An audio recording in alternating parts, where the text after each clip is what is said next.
Tech is the future. Riri, you can actually help people. I know.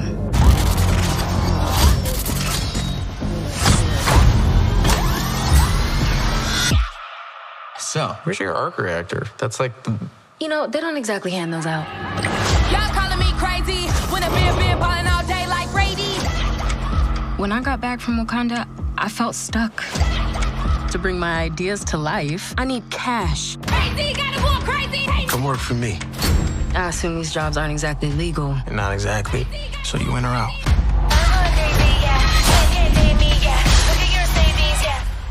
We Ocean's 11 or The Sopranos? What's the difference? What would you say if someone were to create AI using brain scanning technology? Oh my God, I'm literally perfection. I would say only an idiot with a death wish would try that. Cool. Riri, you created something great. We're gonna need it. No. But now, you are just in my way.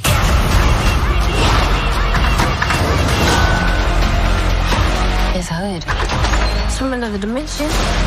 If I'm gonna protect us, I need to start thinking outside the box. I think I have to fight magic with magic. Wait, what?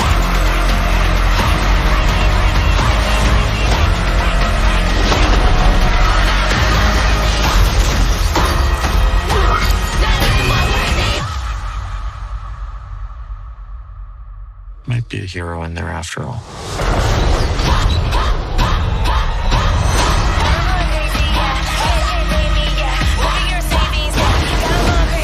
I'm in.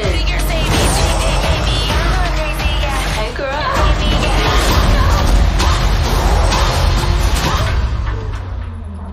Oh, my bad.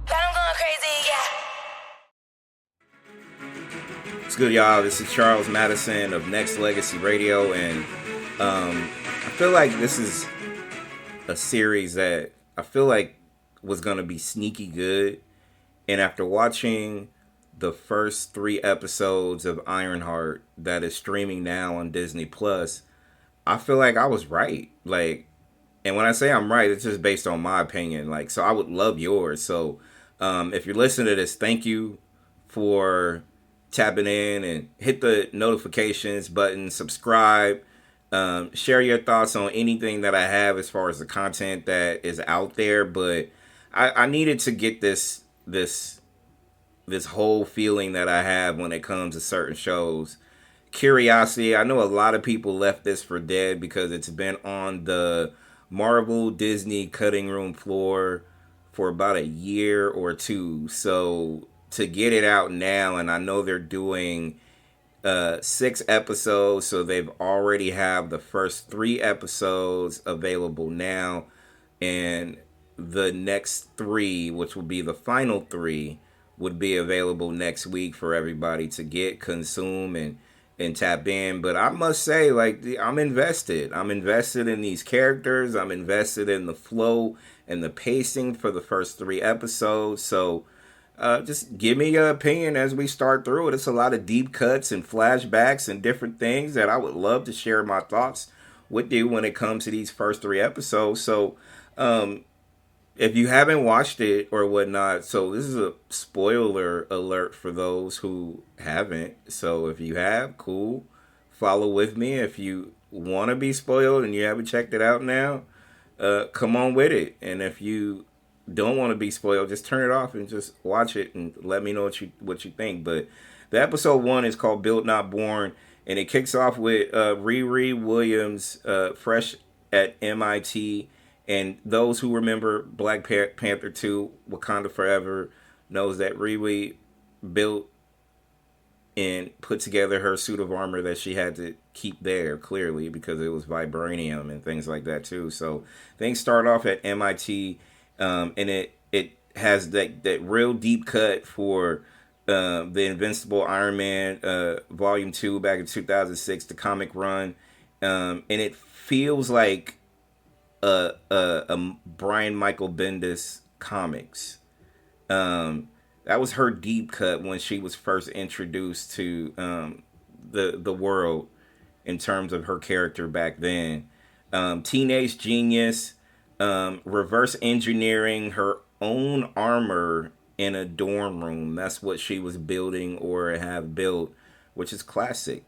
So you'll see flashbacks of Riri in her childhood in Chicago, which is another accurate detail from Ironheart #1, 2018. So it is taking a lot of deep cuts from just her character and how it was developed and built through comic books. And yes, her early loss mirrors her emotional foundation, like Tony Stark had when he was going through certain things of Afghanistan. You know, he had that PTSD moments when it came to certain things. And so you can check out the tech on display, the MIT's holographic exhibit on Stark Industries. The innovation is a visual callback to Far From Home and the Captain America Civil War, where Tony's legacy looms large. It was a lot of different deep cuts to just overall, just the vibe in the beginning and the intro of it. You'll see Riri was kicked out of MIT, and she had to go back, as I said before, go back to Chicago and try to figure out what life is going to look like. And then this is where it gets real, because she wants to still continue and push on her dream of building the pseudo armor because, and she says it on multiple occasions, because she can. And I think overall we get to see that Riri is a very, very genius type of person, but also wants to prove to everybody that she can do exactly what she set out to do and things of that nature. And you get a chance to be able to experience that in the first episode, because she's looking and searching for answers. And let's see if she wound up getting it. In episode 2, the spark for the shadow, things escalate in episode 2. The storyline, it does feel inspired by just the 5 Nightmares arc from the Invincible Iron Man 2008, where villains use Stark tech for destruction. The parallel is very, very simple and real. And if you're a comic nerd, or even if you're not a nerd, if you're a comic enthusiast, let's cancel the nerd shit. Like, if you're a comic enthusiast and you remember certain deep cuts from some of the things or whatnot, you'll see. But we get a chance to really get to know a little bit about Zeke Stane, the son of Obadiah Stane, who was in another deep cut, Iron Man, the first MCU movie to set it off. We get a chance to get to know his son a little bit as well. And I just think it's cool that it's gotten to the point where we're starting to see like some development in characterizations and things like that when it comes to just overall how things are flowing. You're starting to see Riri really kind of do certain things with what she wants to do in building the armor. Yes, it's going to get more intriguing as we get to know the Hood and his team of people. And you got to remember, the Hood in comics, he was an Avengers antagonist for a good spell. And he also held the Infinity Gauntlet, to my knowledge and my recollection, at one point in time. So it's just interesting that we are here and enjoying certain things when it comes to just a lot that's what's going on right now. So in episode 3, we get a chance to really kind of see Riri's armor kind of take flight, no pun intended, just going over just a lot of the stuff, like, you know, as a side piece to the Hood and things like that. So we get a chance to see her armor in action, but also you're starting to see Riri get real conflicted about the Hood and who he is and how he's doing the things that he does in terms of that Hood itself. Is it magic? Is it anything else? I mean, I feel like a lot of people are waiting and anticipating that Hood has a lot to do with how do you pronounce it? Mephisto. Some people say Mephisto. Some people say Mephisto. But I'm just gonna say what I say, Mephisto. I just think that overall it's really gotten interesting in terms of just the conflict that Riri is having versus the hood, her doubts as far as what she's doing. I do want to say in regards to like, specific episodes, but when the news report came on and the hood was watching it, and one person was literally telling the world, well, he's just a petty thief. That is another deep comic run, because one thing about the hood in comics, he hated the fact that he was considered a petty thief. And I think that motivated the hood to just continue to do bigger jobs and things like that too. And it went sideways, but also the struggle. We're starting to see exactly what it is, because Riri is questioning whether building bigger tech can lead to bigger problems, and especially aligning herself with the hood.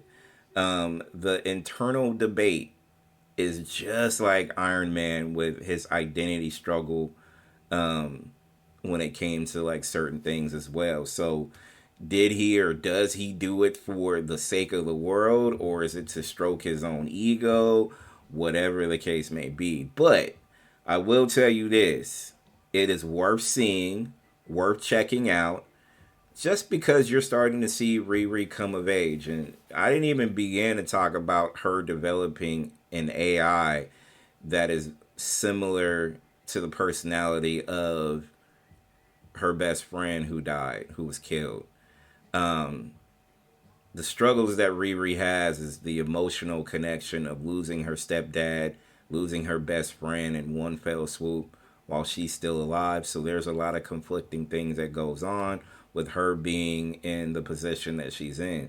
You never really say or hear her say that she wants to be a hero. She displayed a lot of that during Wakanda Forever, but you never really hear her talk about wanting to be a force for the world, unless I totally missed it. But she wants to create something that is iconic from what she says, as well as, again, as I mentioned, let me prove it to myself that I can be able to do what I do.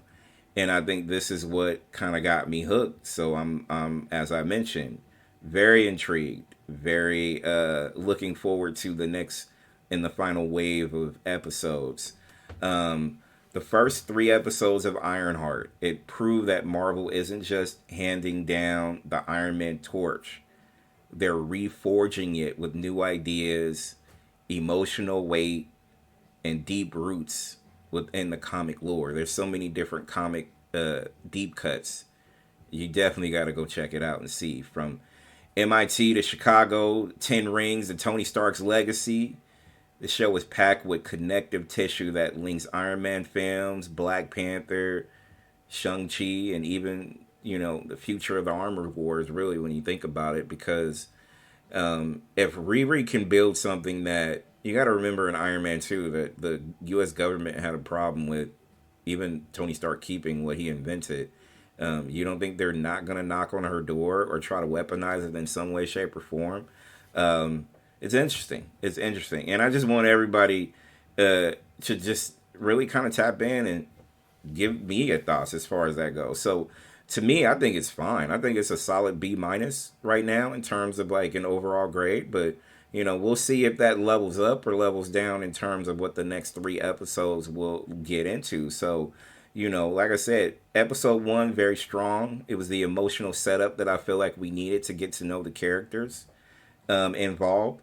Episode 2 was real nice for the heavy exposition, but deep MCU teases as well. And episode 3 had what I feel like we wanted, was an action and payoff and comment accurate suit up scene where everybody got together and we got a chance to see a lot of what the hood is about and what he can be. So I just want y'all to just kind of tap in, and don't forget to subscribe and hit me up with some content as far as what you think and how you feel about all things Ironheart, which is available now on Disney Plus. Go check it out. First 3 episodes is available now. The final 3 will be available next week. This is Charles Madison signing off. And don't forget, do not forget, hit the notifications button if you want more content like this. And remember, the suit doesn't make the hero. The heart does. See you on the next trip, y'all.